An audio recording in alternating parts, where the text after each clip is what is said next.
मेहता आपके लिए लेके आई हूँ मुगलों का इतिहास। मुगलों का इतिहास पढ़ने से पहले मुगल वंश के जो संस्थापक है उसके बारे में हम जानेंगे। मुगल वंश की स्थापना भारत में किसने की है और भारत में मुगल कहाँ से आए, तो ये है वर्तमान भारत। ये अपना वर्तमान भारत, ये पाकिस्तान, ये अफगानिस्तान और ये रहा पंजाब। ये अफगानिस्तान और ये है फरगना। फरगना का एक शासक है जिसका नाम है मिर्जा उमर शेख। मिर्जा उमर शेख फरगना के शासक हैं और इनके यहाँ एक बालक का जन्म होता है 14 फेब 1483 में। बच्चे का नाम रखा जाता है जहरुद्दीन बाबर। बाबर हर समय जो है वो विशाल प्रशासक बनने की सोचता है। जहरुद्दीन बाबर दुनिया में आता है मात्र 7 माह में और 7 वर्ष की आयु में अपने पिता से कहता है कि एक दिन मैं इस दक्षिण पूर्व भारत का क्या बनूंगा, राजा बनूंगा। ये घोषणा भारत में बाबर पहले से ही कर देता है। समय बीतता जाता है, कालांतर में समय निकल चुका होता है। इसी दौरान बात आ रही है 1494 में। 1494 में मिर्जा उमर शेख की मृत्यु हो जाती है। उस समय बाबर की आयु होती है 11 वर्ष। 11 वर्ष की अल्प आयु में बाबर का हो जाता है राज्याभिषेक। उस समय यहां पर एक जगह है उज्बेकिस्तान। उज्बेकिस्तान का राजा अपने सेनापति शेवानी खां से कहता है कि भाई शेवानी खां, मुझे पूरा फरगना चाहिए, तो आप क्या कीजिए, इस बाबर पर कर दो आक्रमण और बाबर को पराजित करके मुझे फरगना दिला दो। बाबर वर्सेस शेवानी खां के मध्य युद्ध होता है। इसमें ये शेवानी खां जो है तुलुगनुमा पद्धति होती है उसका ज्ञाता होता है। तुलुगनुमा पद्धति क्या होती है कि जैसे एक सेना है ना, सेना ए सेना बी, दोनों ही सेना ए और सेना बी के पास है 2000 सैनिक, इसके भी पास है 2000 सैनिक। अब ये क्या करते हैं कि ये जो ए है ये अपने पूरे 2000 सैनिक मैदान में उतार लेता है, लेकिन ये क्या करता है, मात्र अपनी आधी सैनिक जो है वो मैदान में उतारता है, क्योंकि युद्ध जो है एक मैदान में हो रहा है। तो यहाँ पे कुछ पहाड़ियां तो होगी, यहाँ यहाँ यहाँ, तो ये क्या करता है, मात्र 1000 सैनिक तो उतारता है युद्ध के मैदान में। बचे 1000 में से 200 यहाँ कर दो, 200 यहाँ कर दो, 200 यहाँ कर दो और इधर भी 200 100 200। इस तरीके से क्या है, जो छुपे हुए सैनिक हैं वो सेना ए पर करेंगे अचानक आक्रमण। किससे करेंगे, तीरों से, तीरों और पत्थरों से, गुलेल के द्वारा।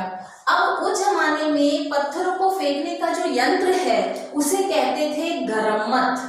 तो हमारे प्रश्न पूछा जाता है गरम्मत क्या है। गरम्मत है पत्थरों को फेंकने का एक विशेष प्रकार का यंत्र। इस तरीके से शेवानी खां बाबर के विरुद्ध जीत जाता है और बाबर की एक बहन होती है जिसे शेवानी खां ले जाता है और उससे क्या कर लेता है, निकाह कर लेता है। एक बार फिर से हम रिवीजन करेंगे। ये भारत है, भारत में ये पंजाब है, ये पाकिस्तान है, ये अफगान है और ये फरगना। यहाँ पर उज्बेकिस्तान है।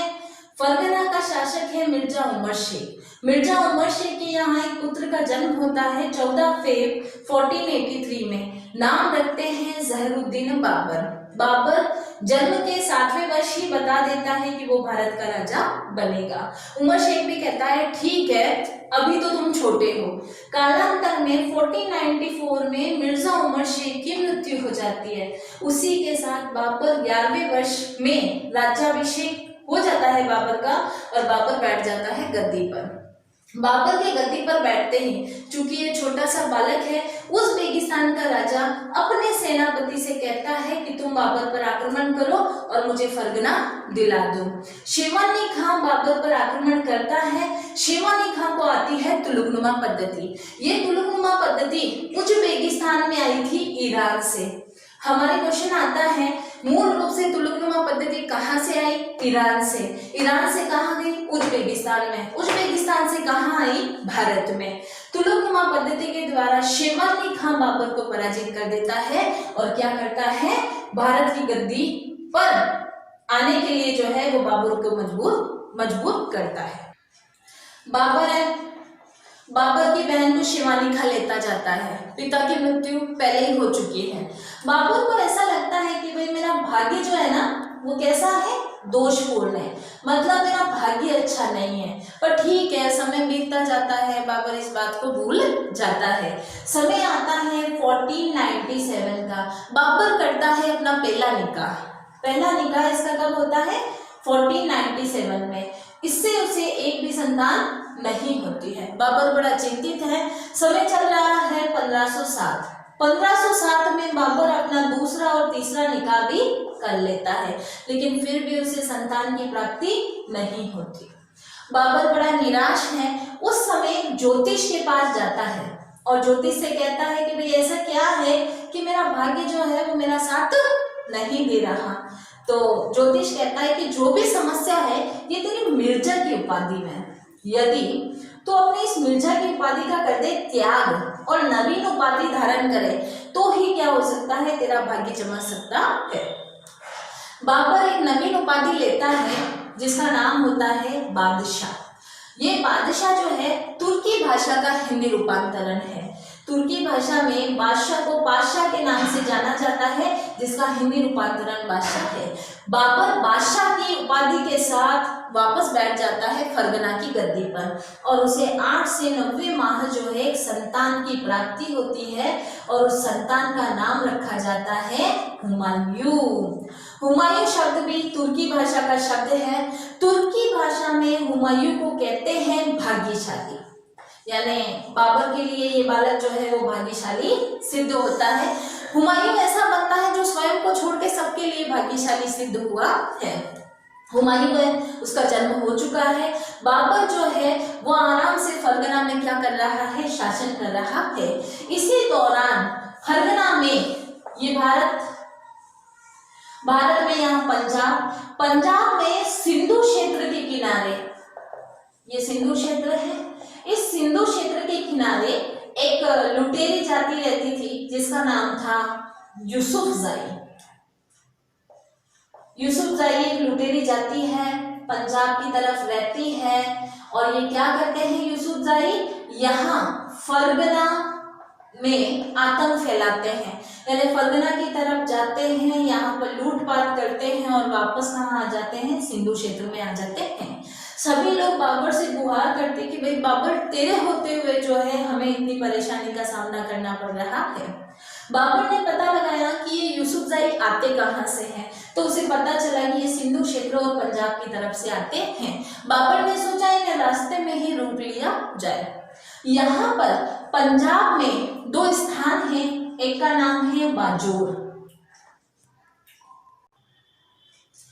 बाबर बाजोर के अलावा भैरावन, ये दोनों ही स्थान जो है वो कहाँ पड़ते हैं, पंजाब में, और यहाँ आता है। उस समय थोड़ी सी घटना घटती है कि बाबर का एक जीजा है। जीजा कौन, शेरवानी खां, जो बाबर की बहन को ले गया था और उसने बाबर की बहन से निकाह किया था।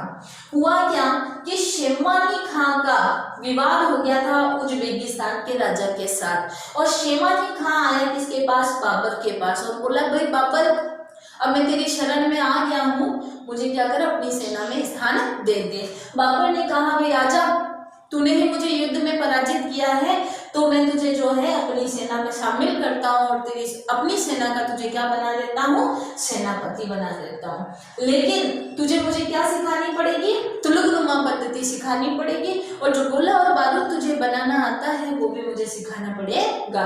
शेरवानी खां ने कहा चलो ठीक है, मैं तुम्हें सिखा दूंगा। शेरवानी खां की मदद से बाबर ने टोटल 12 तोपों का निर्माण किया।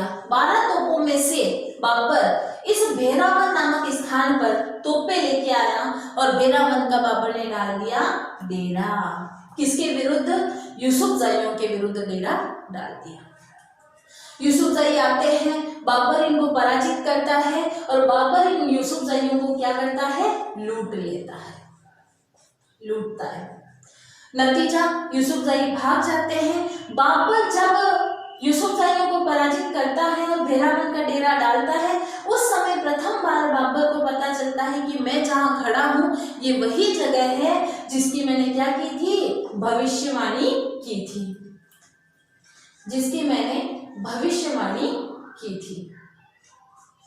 और लेकिन बाबर जो है कभी भी पंजाब से इस तरफ नहीं आता है, वो हमेशा आता है पंजाब में और इस तरफ सिंधु क्षेत्र को लूटते हुए वापस कहाँ चला जाता है? फरगना की ओर चला जाता है। एक बार फिर से हम इस कंटेंट को रिपीट करेंगे। बाबर है, बाबर के पिता की मृत्यु, उसकी बहन को शेरवानी खां का उठा ले जाना, इसी कारण बाबर अपने आप को दुर्भाग्यपूर्ण मानता है। बाबर पहला निकाह 1497 में करता है परंतु उसे संतान नहीं मिलती। वो अपना दूसरा निकाह 1507 में करता है, तीसरा भी तभी करता है लेकिन फिर भी उसे संतान की प्राप्ति नहीं होती है। बाबर एक ज्योतिष के पास जाता है, ज्योतिष कहता है कि ये मिर्जा की उपाधि जो है इसी की वजह से तुम्हारा भाग्य जो है खराब है, अतः तुम क्या करो? इस मिर्जा की उपाधि का कर दो त्याग और नवीन उपाधि लो। बाबर तुर्की भाषा में एक नवीन उपाधि लेता है जिसका नाम होता है पातशाह। पातशाह का ही हिंदी रूपांतरण है बादशाह। बाबर जैसे ही ये उपाधि लेता है, भाग्य की बात कहें या कुछ और चमत्कार, बाबर को 8वें से 90वें माह एक संतान की प्राप्ति होती है। संतान का नाम होता है हुमायूं। हुमायूं शब्द का अर्थ होता है भाग्यशाली। बाबर आराम से जो है वो फरगना में निवास कर रहा है। उसी समय पंजाब और सिंधु क्षेत्र की ओर से एक जाति आती है, ये लुटेरी जाति है जिसका नाम है यूसुफजई। यूसुफजइयों का आतंक बहुत ज्यादा हो गया था फरगना में। फरगना वासियों ने बाबर से की रिक्वेस्ट और कहा कि भाई ये यूसुफजई हमें परेशान कर रहे हैं। बाबर ने यूसुफजइयों को रोकने के लिए पंजाब में 2 स्थान है, एक है बाजोर, एक है भेरावन। भेरावन पर डाल दिया घेरा और यूसुफजइयों को किया पराजित। उस समय बाबर को पता चला कि जब मैंने 7 साल में जो भविष्यवाणी की थी मैं उसी जगह आके खड़ा हूँ, यानी कि ये वही है भारत जहां मुझे शासन करना था। बाबर ये ऐसी जगह है जहां पर 1519 में बाबर तोपे लेके आया। अब एक प्रश्न बनता है कि भारत में तोपे कब आई? 1519 में। बाबर ने तोपों का प्रयोग किस युद्ध में किया? तो वो तो किया था पानीपत के युद्ध में 21 अप्रैल 1526 को, लेकिन पहली बार यदि भारत की भूमि पर तोपें आई हैं तो पंजाब में भेरावन नामक स्थान पर ही आई है। यहीं से बाबर जो है आसपास के क्षेत्र को लगातार लूटता है और कहाँ चला जाता है? वापस फरगना चला जाता है। इसी कारण भारत के इतिहास में बाबर को एक संज्ञा दी गई है लुटेरे की। तो एक प्रश्न आता है कि प्रारंभिक भारतीय इतिहास में बाबर को किस नाम से पुकारा जाता है? लुटेरा बाबर। इसी के साथ हमारा आज का कंटेंट समाप्त होता है। अब हम देखेंगे कि बाबर का भारत में प्रथम कदम कब पड़ता है? पानीपत के युद्ध के दौरान। वो देखेंगे पार्ट 2 में।